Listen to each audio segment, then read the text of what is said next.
from the west of India, Maharashtra. Okay, happy to have you. And we welcome Irena. She's from Slovenia. Irena. Irena. Irena. In English it's Irene. Oh, okay. Irena. That's a pretty name. Pretty lady.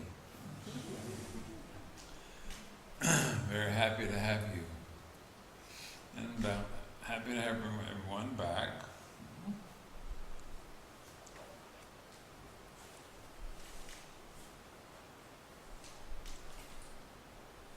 And Ashish has a question.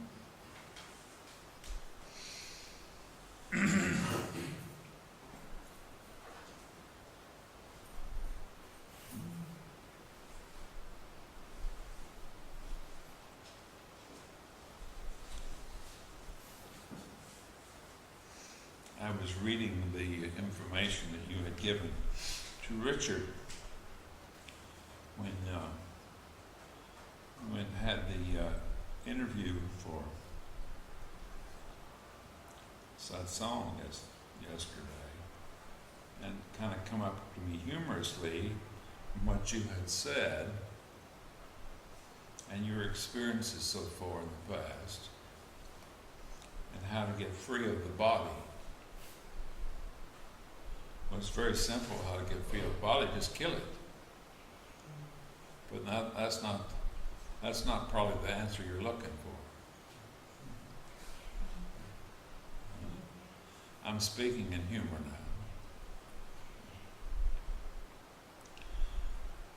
But the question, is there any way to stabilize my non-identification with the body and emotions 100%?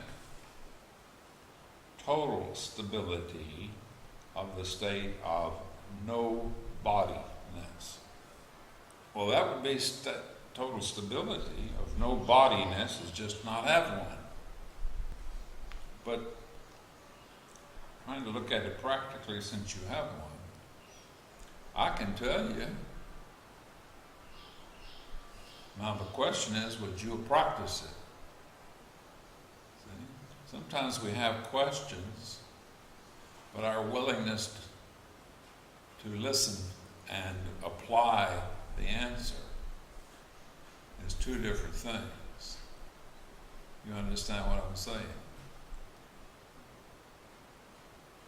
So very simply, the answer is, don't identify with your body.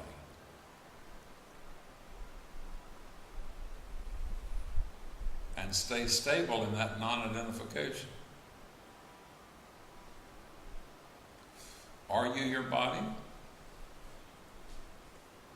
It comes and goes. I'm sorry? It comes and goes. Sometimes Oh, it comes and goes? Your body comes and goes? no, but sometimes there is. Sometimes. Oh, that's what I say, is seeing the humor of it. I would urge you to see the humor of it. See the humor of it. You have a body, right? Okay, right, for example, right now you have on a shirt and a pair of trousers. Huh? Is the shirt and pair of trousers you? Huh? Are you identified with them? Huh? You could easily take them off, remove them, and be happy. Well, in exactly the same way, since you're not identified with them, don't identify with your body. You're not your body, are you?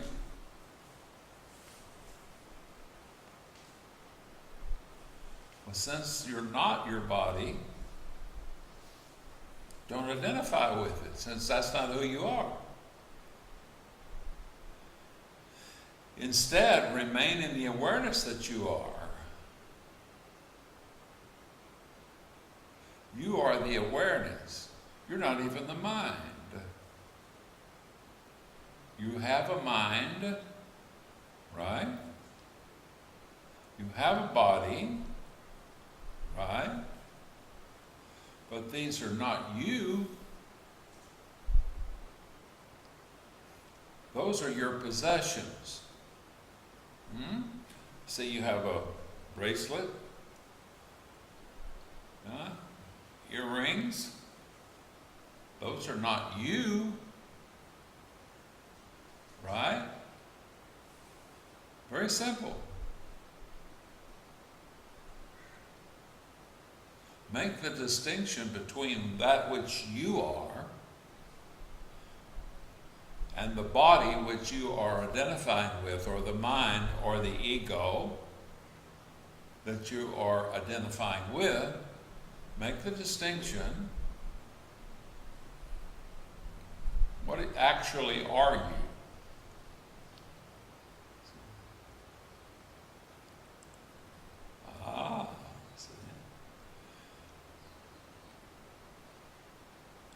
Look at all that you're not, and everything that you're not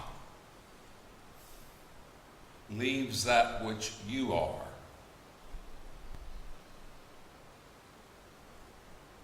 That which you are, you cannot negate. You can't negate that which you are. You can only negate that which is not you. So seeing everything that's not you, you now know that that which you are is everything that is remaining when you see that that which is not you is not you. So when you negate everything as not you, what does that leave?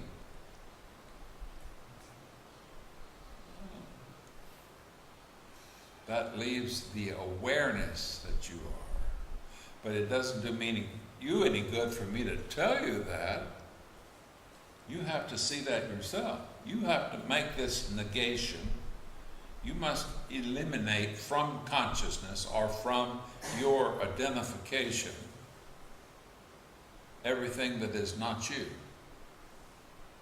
That's the real sadhana. That's the real practice. Everything else is really a waste of time. In regard to you being 100% totally stable in the no bodiness, it would be more than just the no bodiness, it's the no mindness, see, no ego-ness. Anything and everything with which there may be this tendency to stay identified.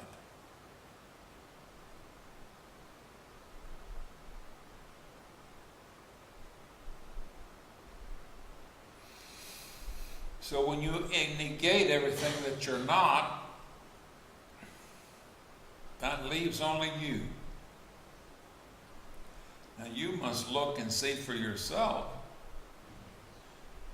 Paradoxically, you must, removing everything that you're not, see what remains. Now, in the seeing, what remains is only the seeing.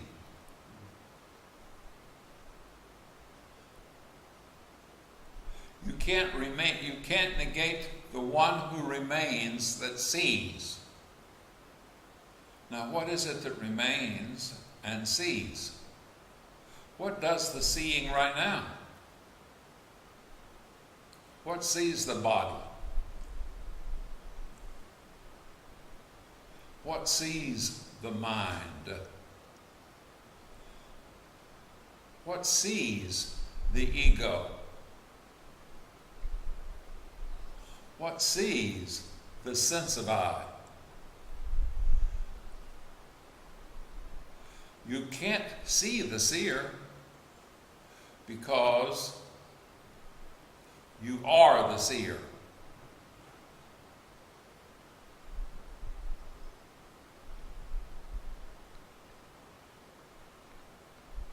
You have to start looking, do a 180-degree turn and look at what does the looking.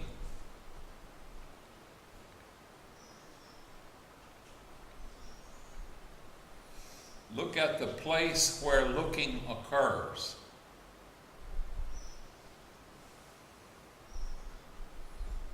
And see if you can see the seeing. Of course you can't. You can't see the seeing no more than you can see your own eyes that see. We always take sight for granted, so to speak. Hearing even for granted. Because we're so caught up into and identified with what we see and what we hear that we don't give much attention to what does the seeing and what does the hearing. The ability to hear is always present. And the moment a sound happens, we hear it, but do we hear the hearing? Or are we aware as the one who is hearing? Are we aware as the one who is seeing? Or are we rather identified with what is seen? And look at I'm assuming that you have a relatively good command of English. Okay? The word seen, it's a tricky play on the word seen and the way it's used and the way it is spelled. The word seen, S-E-E-N, and the word seen, again, same word, same pronunciation, but a different spelling. S-C-E-N-E.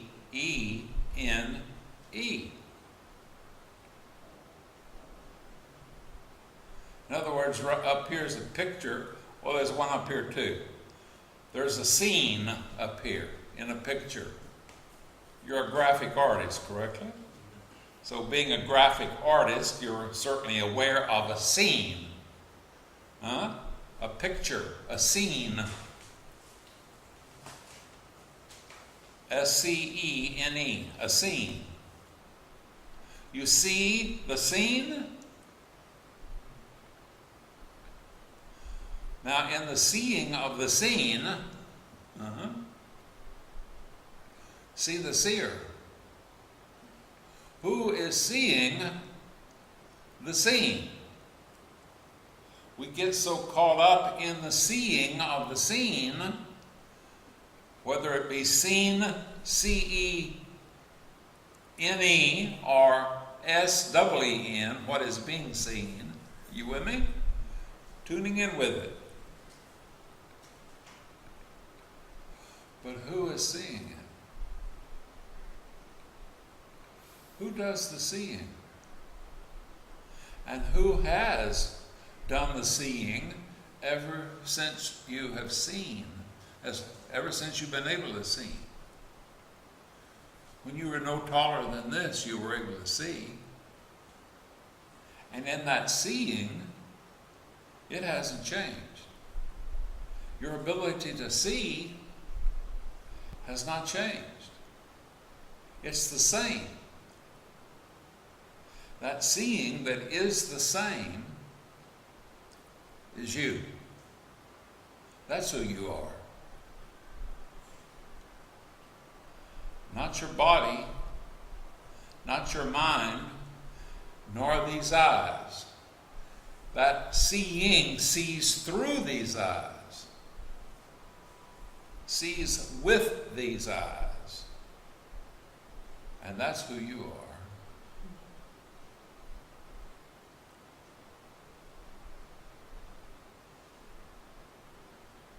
Abide as that, the seer.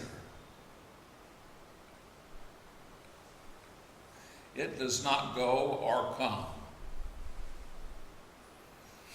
There is no modifications or changes that are made in it whatsoever. Never has been, and never will be.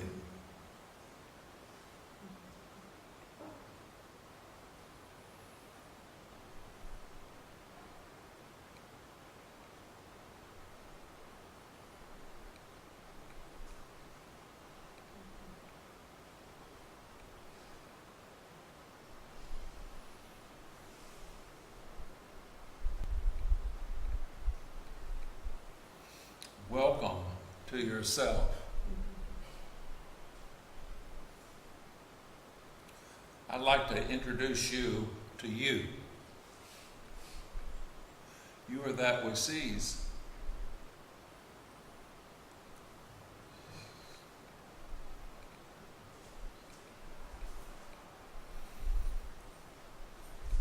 All right? All right, any questions? Okay.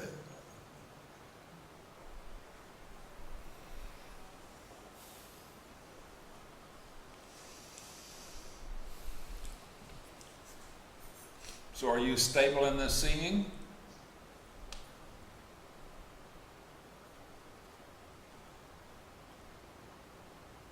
How can you not be? You always have been.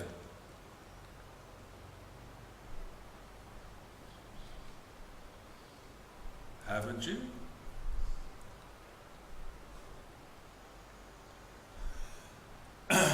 It would seem perhaps that you're looking for some special high peak experience. There is none. The ordinary awareness that you are is you. There is no individual.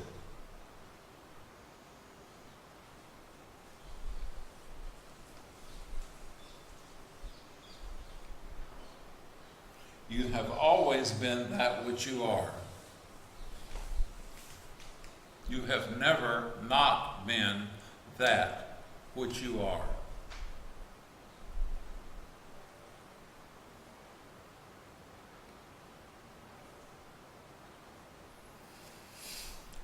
This is not just Hasish. This is all. Everyone. Are we all here?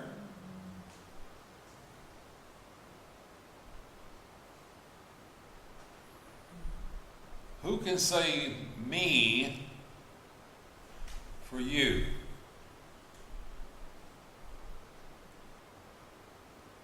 Who can say I am for you? Who can be you for you? Who has ever been you other than you?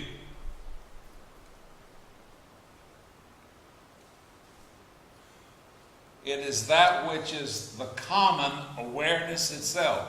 Common. The common awareness itself. Let's look at the word common.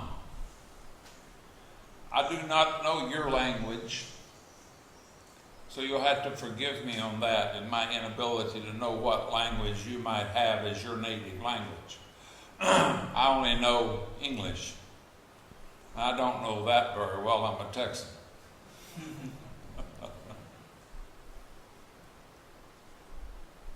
Texas English. So I have Richard here as a college professor, formerly, to keep me straight.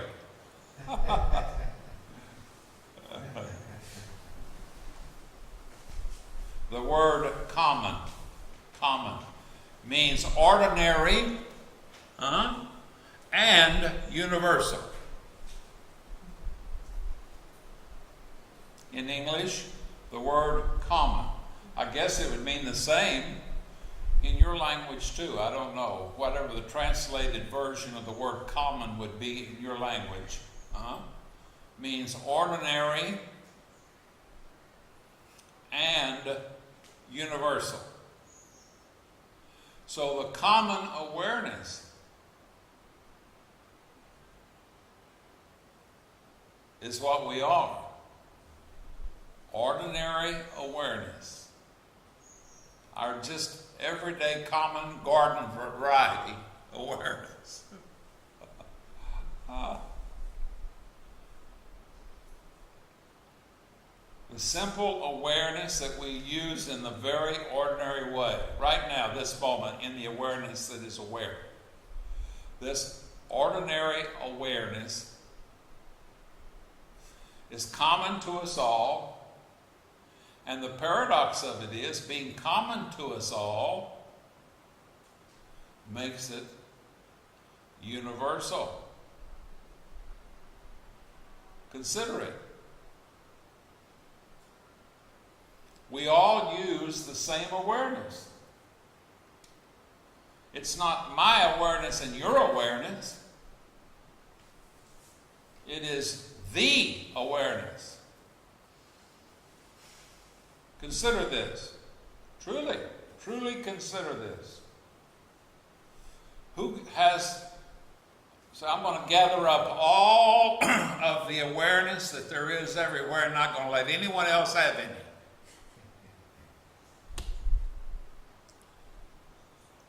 Oh, that's Bill Gates, huh? All of his computer knowledge. Going to gather up all of the awareness that there is everywhere. No one else can have any. Are you with me? See the humor.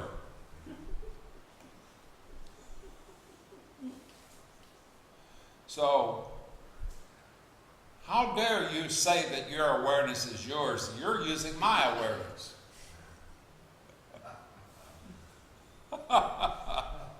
Do you use the word I?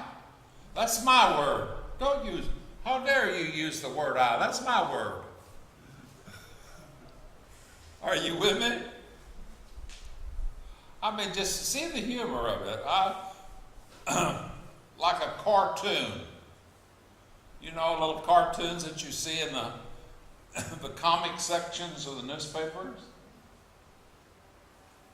Going to gather up all the I's, letter I, or carrying around a big letter I. This is my I. So I'm walking down the road carrying down this big letter I. This is my I, and stump my toe, and I drop it, and it breaks into 1,000 little eyes. Or you get the point? So this one big eye becomes 1,000 little eyes. Just the humor of it. See the humor of it. What we get so caught up in the seriousness of trying to awaken to who we are when we always are who we are. We can never not be the awareness that we are.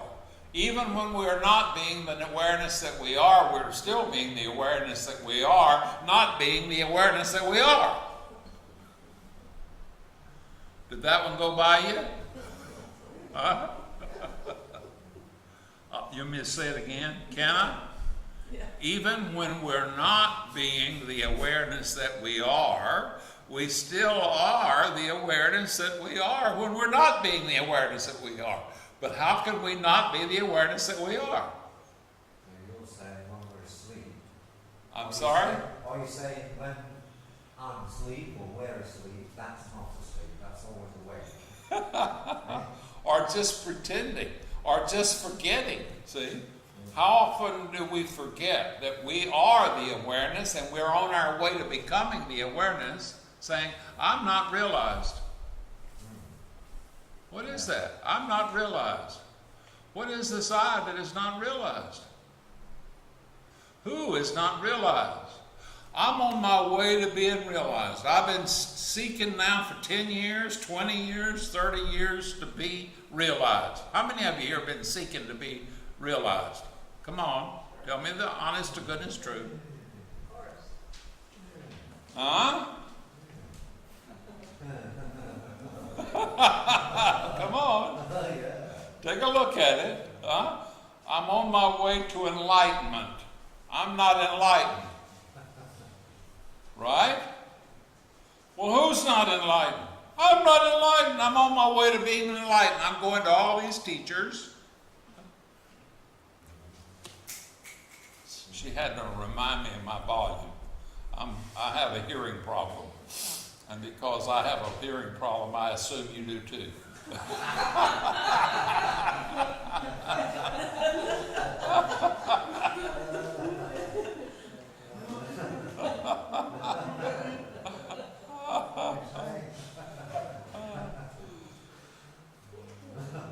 Oh, you forgive me for my volume. Okay.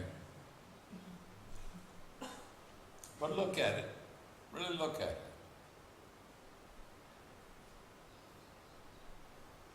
If you tell yourself the truth and be honest and be playful with yourself. Now don't put yourself down on this. Don't be hard on yourself.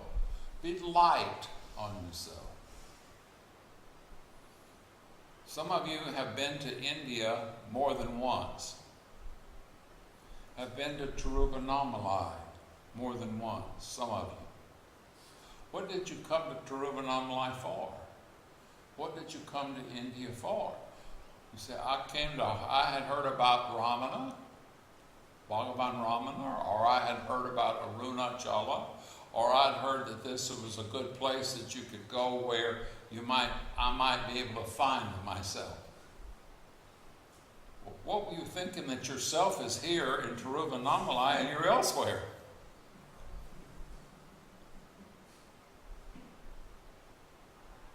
Where were you when you were coming here to try to find yourself? Were you off somewhere else, lost, and you thought that yourself had been displaced?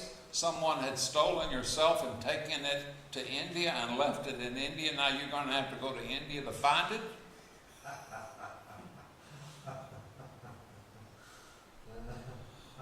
Huh?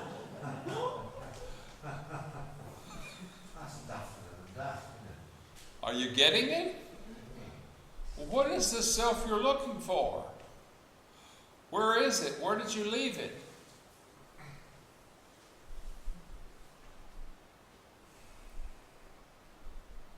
Where have you left yourself? I left myself somewhere, and I don't know where I've left it. Could someone help me find myself? I've lost myself. Are you with me? Come on. And so you come here. Most people don't come here. They go to Muji. There are more people going to Muji than there are coming here, because when they come here, I say, what are you coming here for? Muji will help you look for yourself. I'll help you find yourself. Not just look for yourself, find yourself. Are you into finding yourself, or you want to continue to look for yourself?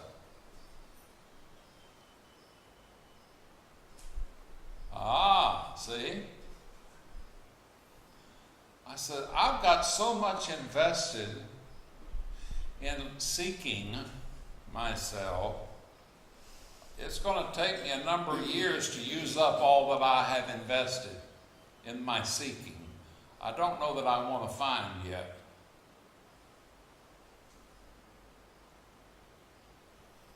Well, don't come here. I might help you find yourself. And then what are you going to do with all that seeking you have left over?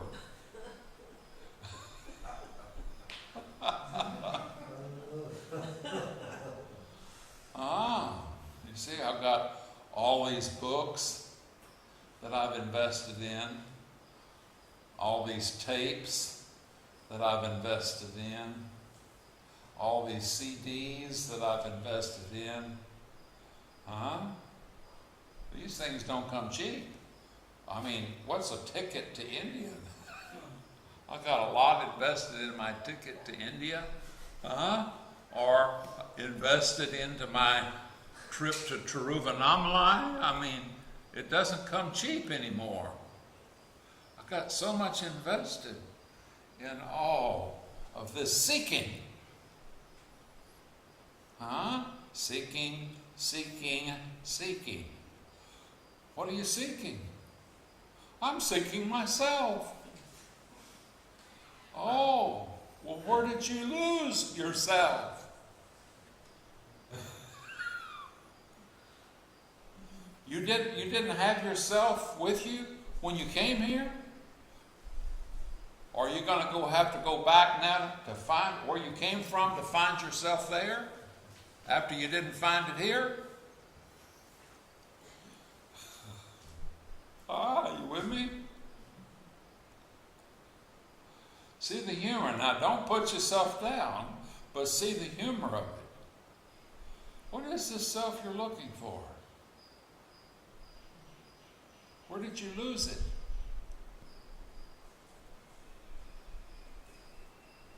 Tell me, how could you lose yourself? How far away from yourself are you? What is it that you think yourself is? Do you think yourself is your body? Well, obviously, if you think that yourself is your body, you had that along with you whenever you came here. If you think yourself as your mind, you must have had that along with you when you came here too. Huh? Or did you lose your mind somewhere on the way and leave it behind? Let's take a look. Let's take a look truly at what we're talking about. What do we really mean by what we're saying? What do we mean by what we're doing? What is it we're engaged in? How long have you been looking for yourself? What is the self you're looking for? Is it some different self other than the self you are?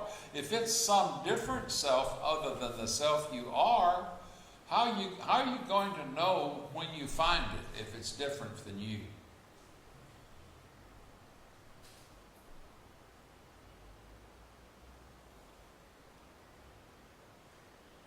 Or let's put it this way. Would the real you please stand up?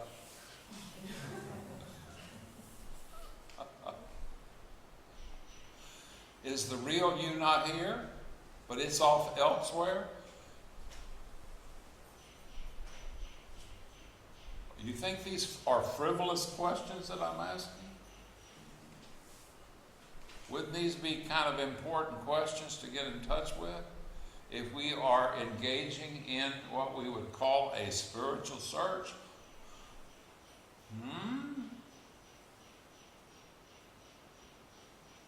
Every sage who has ever lived as a sage or a saint has always said the same thing in truth. All of the major religions say the same thing. All the sages from all of these major religions say the same thing. The self that you're looking for is the self you already are. So where are you going to look for yourself? I have an uncle. When I was just a boy, he used to say to me, he would call me boy. My uncle did. Along with my dad, called me the boy too. When you were a boy, didn't they call you boy? Whatever your language was, it would be the equivalent, I would imagine. Boy, huh? My uncle used to say, boy, just remember, no matter where you go, there you are. No matter where you go, there you are. He was being playful with me, but he was also being truthful with me.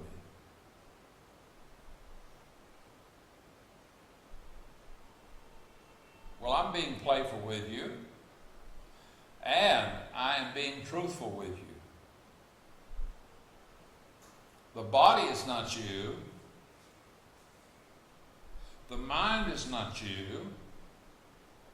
That which is you and has always been you, and it's not your body, it's your mind. Not your mind, excuse me. Not your body or your mind, it is the awareness that you are. The spaciousness that is all-inclusive.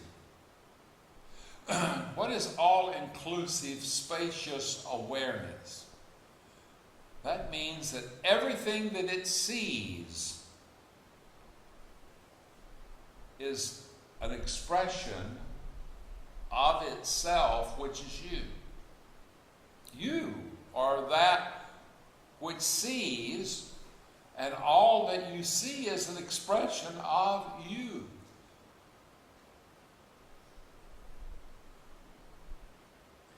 Are you willing to accept that? Now that means that everything that you see, including your likes and your dislikes, your pleasures and your pains, even your sense of separateness,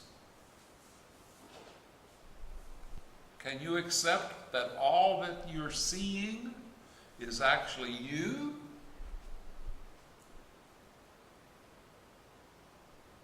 Simply accept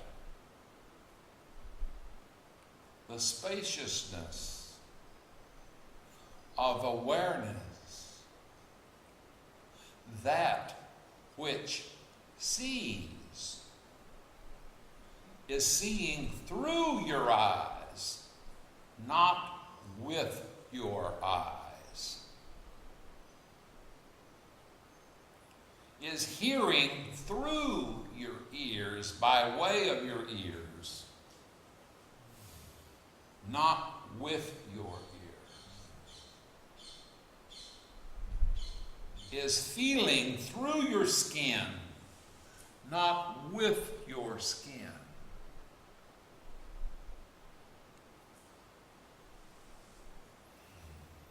Can you accept that?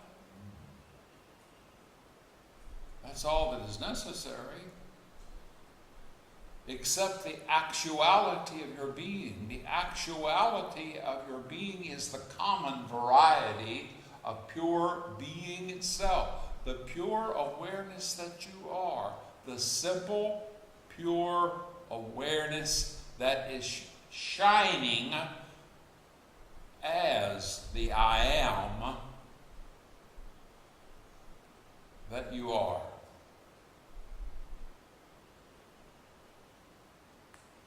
It is not elsewhere. It's ever present as the one presence that you presently are. And so it does not matter where your body goes. This awareness, this presence, utilizes your body, utilizes your mind. It's with you no matter where you are as a body, as a mind. It already is. Where you go, as my uncle said, no matter where you go, there you already are. If you want to just look at it simply, practically, you utilized your mind in preparation, those of you who came to Tiruvannamalai. Now, every one of you here, except for our staff out here, Swami, did you live in Tiruvannamalai all your life, or did you live elsewhere? Elsewhere? You live somewhere else. So, everyone who came to Tiruvannamalai,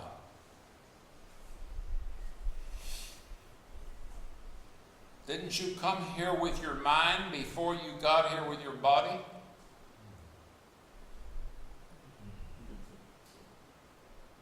Think about it. Everyone who came to Tiruvannamalai, and those of us who came to India, we came to India before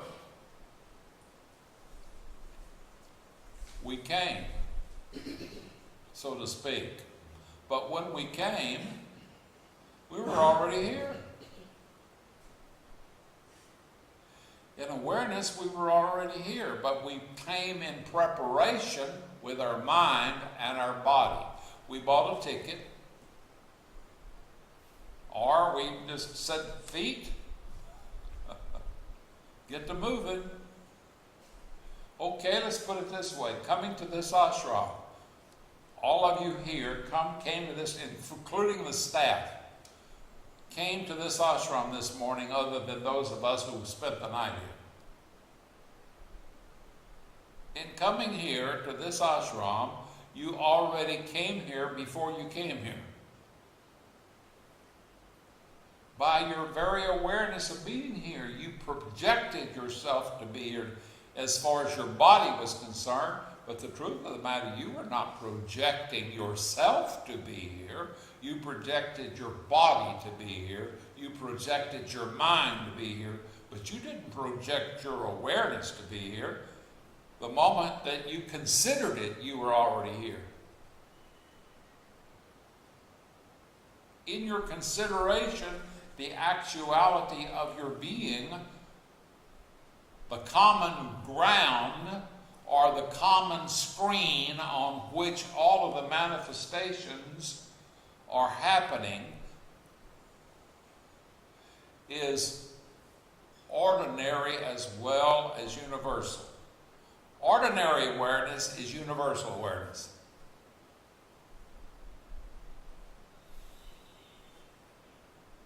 Each one of us consider our awareness to be very ordinary because it's I thinking, I or me being aware. You all get what I'm saying? Very ordinary. But understand that that which is ordinary is also universal. We do not have exclusive use of awareness. One awareness is being used and shines through and as every one of us here.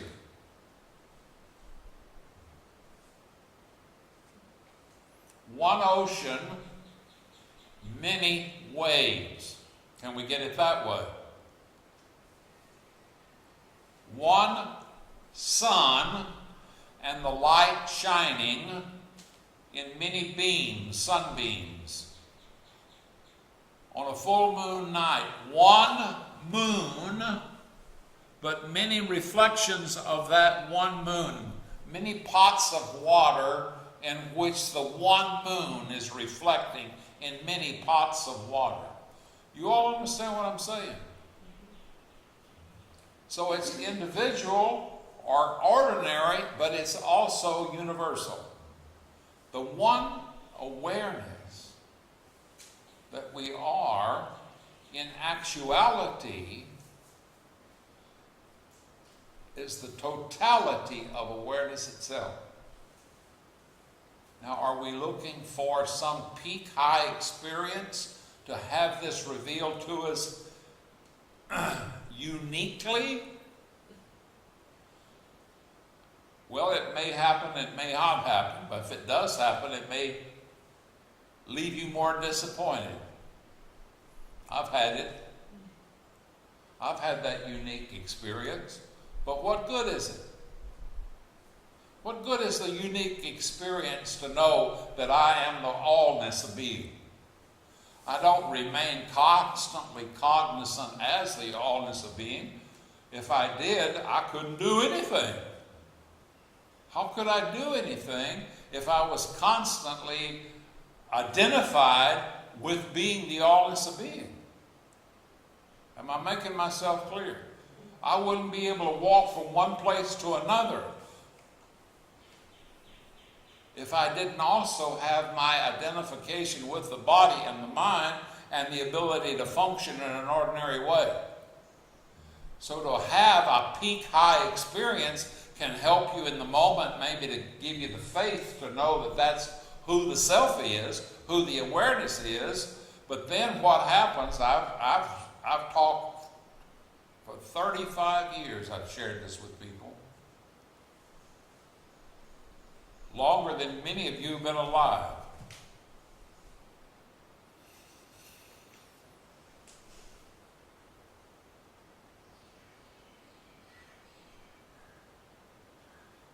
Those who come and say, I want this peak experience, or they come and say, I've had a peak experience and now all I want is to have that experience again.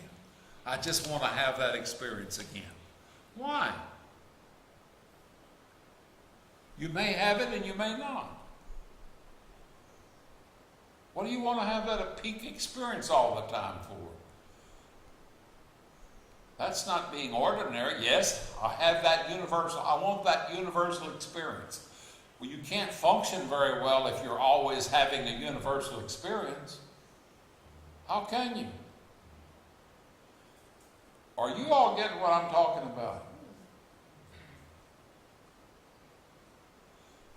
You can't. You are the character that is playing the role, or that is the role of who you think you are. You are the universal awareness that is shining as the character of who you now think you are. What's wrong with that? That's who you are.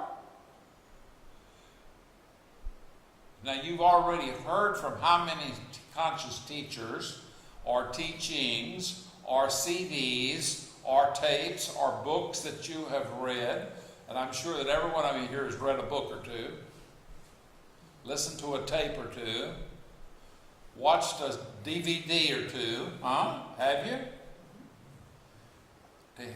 To tell you the same thing I'm telling you. Some of you have been back to hear me say this before. Well, listen to what I'm telling you. Accept what I'm telling you. There is no individual. The universal awareness is who and what you are. The individual is who you're playing the role of being. The universal awareness is playing the role of you as an individual. God is playing the role of you as an individual. God is living in us all, as us all, always has been living in us all, as us all. I call it you. I'm saying you are living in you, playing the role of you. Why? Because you're the universal awareness. I'm the universal awareness. We're all the universal awareness. Isn't that enough?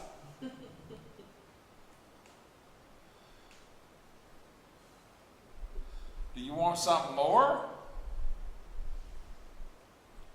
What more do you want? So I want what you want. I want what you got, Ramana. I just want what you got. But you got what I got.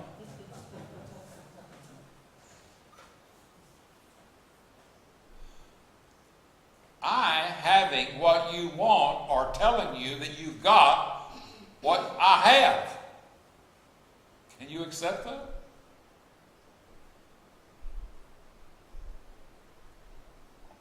All of you here at one time have heard this from other so-called spiritual teachers.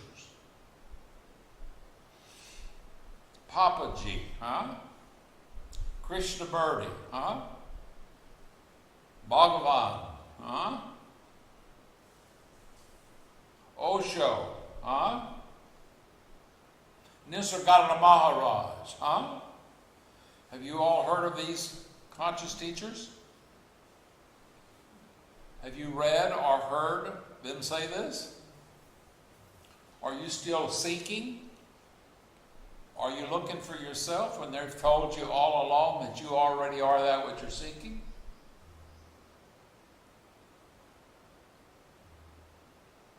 Have you already got your plans made for your trip to India again next year?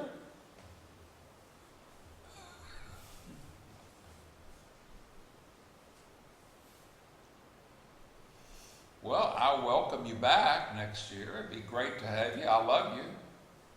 And I love to hang out with the people I love.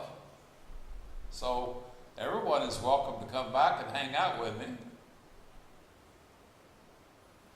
I just love to have everyone hanging out with me. In fact, come to America and hang out with me there. You're all welcome.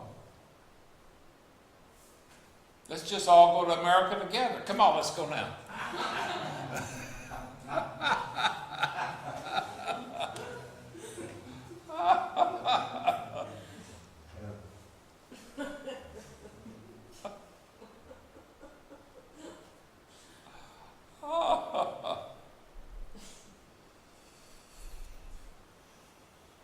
So you see, no matter where we go,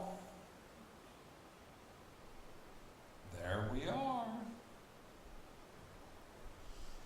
When you go home, wherever home happens to be for you, guess what? When you get there, you're going to be there. And you're going to see when you get there, it's like, I never left. What's going to be any different when you get home than it is right now, other than say to your friends, well, I've been to India. But you haven't been to India. Your body has been to India. See, the whole process is that we are incorrectly assuming that we are what we're not.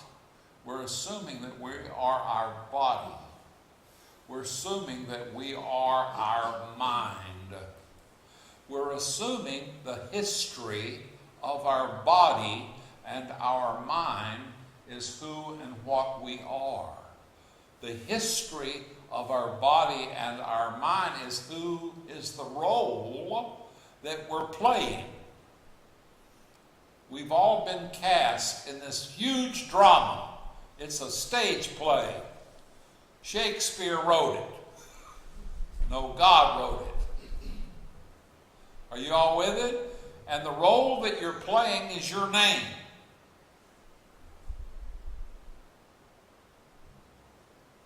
And guess what? You're the best one that can play it.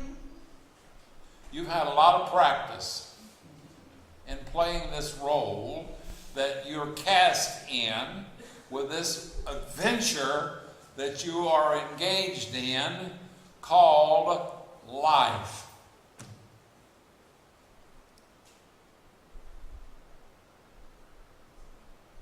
How does that make you feel? And you say, I want to know who I am. Well, who you are is this role that you're playing. No. That's who you think you are. That's who you think you are. Who you are is God playing the role of you. You say, I want to know that I'm God playing the role of you. Okay? You want to know that you are God playing the role of you? Is that what you want? Okay. Are you ready? You're God playing the role of you. Are you willing to take my word for it? If you're not willing to take my word for it, then you're going to continue to go around the block another time and another time and another time until you finally come to the place that you're willing to accept what I've told you to begin with and what you've been told many times already to begin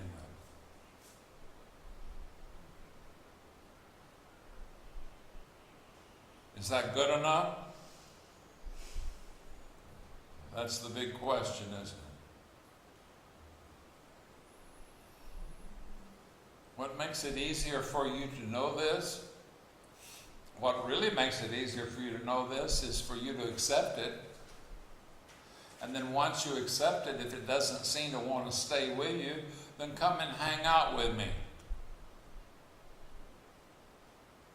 But you see, you don't want to hang out with me all the time. I'm not that much fun to hang out with all the time. I've been known to kick ass. Have I? Have I? Well, you're fun to be with when we remain. When we start forgetting, it's a little hot sometimes. Yes, that's it. Thank you. Thank you for clarifying that.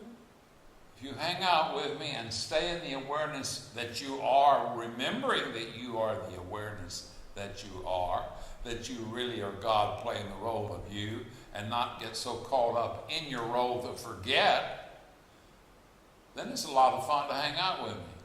But when you forget and get stuck into your role, then I might end up kicking your ass.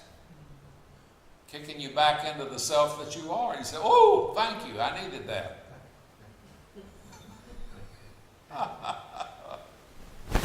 But I only kick with compassion. It's only with compassion. I do not kick in order to hurt you. I point out to you, in my kicks, I point out to where you are hurting yourself by forgetting who you really are.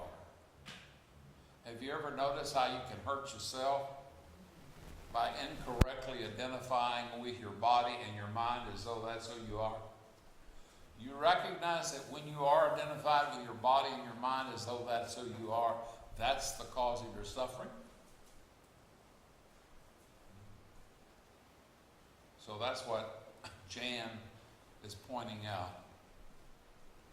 I just remind you that if you're identified with your body and your mind as being who you are, that will cause you to continue to suffer.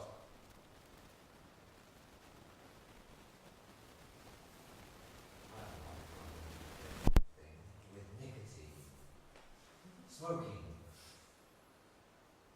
The identification is smoking. With smoking, Yes. well, that's a habit. And identification with your body is very much like the habit of smoking. Sometimes the thought doesn't enter in mind, and it goes quite a while without smoking. Then the next time, so sometimes the thought doesn't enter me to smoke, so I can go for some hours sometimes without. Now you don't have it as much. Is that what you're saying? But then sometimes, then again, then it just, and I'm smoking long after the other sometimes. Well, that's a very good analogy. Smoking, if I'm understanding what you're saying, that sometimes once having been a smoker, you find yourself smoking and maybe you're not even considering the fact that you are. But the habit causes you to go back to smoking. Yes. Okay, a good analogy, because that's basically the same thing that happens when you're identified with your body and your mind as though that's who you are. You can get caught up into that habit, and being identified with that habit of incorrectly assuming that you are your body and your mind, now you start functioning as though you are your body and your mind. And the results of that causes your very suffering. You would not be suffering if you were not identifying with your body and the mind. You may have pain in the body, but the pain will not produce suffering because you will recognize that's not me. You'll be able to see it as not me. And when you're seeing that it is not me, and you're prior to it and watching it, then you're free of it. Are you with me? Okay, thank you for that, because that's a good analogy. A very good way of looking at it. Are we all getting that one? Do we see that? Any habit. The real habit is the meditation of a separate self-identity. That's what's taking place.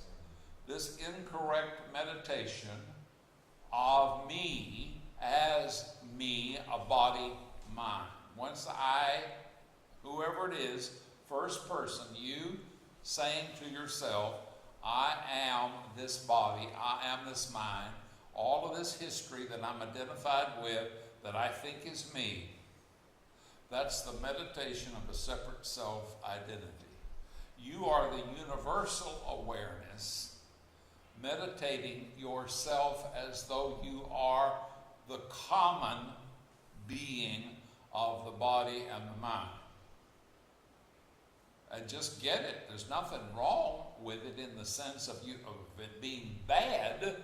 It's only wrong in the sense that that's the cause of your suffering through your identification with the body. Stay in this awareness as this awareness forever.